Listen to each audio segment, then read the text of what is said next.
Veg శాకాహారం మరియు non veg మాంసాహారం. ఈ రెండింటిలో ఏది మేలు అనేది పూర్తిగా ఒక వ్యక్తి ఆరోగ్యం, జీవనశైలి మరియు వారి శరీర అవసరాలపై ఆధారపడి ఉంటుంది. వీటి మధ్య ఉన్న కొన్ని ముఖ్యమైన వ్యత్యాసాలు మరియు ప్రయోజనాలు ఇక్కడ ఉన్నాయి. శాకాహారం వెజ్ ప్రయోజనాలు. జీర్ణక్రియ. శాకాహారంలో పీచు పదార్థం ఫైబర్ ఎక్కువగా ఉంటుంది. ఇది జీర్ణక్రియను మెరుగుపరుస్తుంది మరియు మలబద్ధకం వంటి సమస్యలను తగ్గిస్తుంది. వ్యాధుల నియంత్రణ. గుండె జబ్బులు, మధుమేహం, డయాబెటిస్ మరియు అధిక రక్తపోటు వంటి సమస్యలు వచ్చే అవకాశాలు శాకాహారులలో తక్కువగా ఉంటాయని కొన్ని పరిశోధనలు చెబుతున్నాయి. తక్కువ కొవ్వు. ఇందులో సంతృప్త కొవ్వు సాచురేటెడ్ ఫ్యాట్ తక్కువగా ఉండటం వల్ల బరువు నియంత్రణలో ఉంటుంది. యాంటీఆక్సిడెంట్స్. పండ్లు, కూరగాయల ద్వారా విటమిన్లు మరియు ఖనిజాలు పుష్కలంగా అందుతాయి.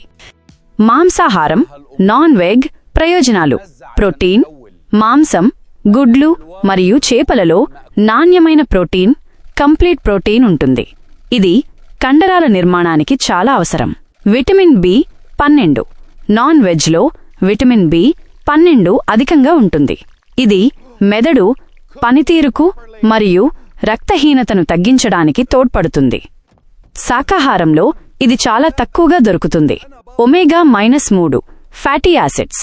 చేపల ద్వారా లభించే ఒమేగా-3 గుండె ఆరోగ్యానికి మరియు కంటి చూపుకు చాలా మంచిది. ఐరన్ మరియు జింక్. శరీరానికి త్వరగా శోషించబడే అబ్జార్బ్ ఐరన్ మాంసాహారంలో ఎక్కువగా ఉంటుంది. ఏ రకమైన ఆహారం తీసుకున్నా సమతుల్య ఆహారం, బ్యాలెన్స్డ్ డయట్ తీసుకోవడం ముఖ్యం. మీరు శాకాహారులైతే ప్రోటీన్ మరియు విటమిన్ B12 కోసం పాలు, పెరుగు మరియు పప్పుధాన్యాలను ఎక్కువగా తీసుకోవాలి. మాంసాహారులైతే ఫైబర్ కోసం కూరగాయలను కూడా కలిపి తీసుకోవాలి మరియు వేయించిన పదార్థాల ఫ్రైస్ కంటే ఉడికించిన మాంసం ఆరోగ్యకరం. ఆరోగ్యపరంగా చూస్తే అధికంగా కూరగాయలు మరియు తక్కువ మోతాదులో మాంసం తీసుకోవడం ఫ్లెక్సిటేరియన్ చాలా మందికి సరిపోయే పద్ధతి. మీ ఆహారపు అలవాట్ల గురించి లేదా ఏదైనా నిర్దిష్ట లక్ష్యం, ఉదాహరణకు బరువు తగ్గడం లేదా పెరగడం కోసం వీటిలో ఏది ఎంచుకోవాలో మరిన్ని వివరాలు కావాలా?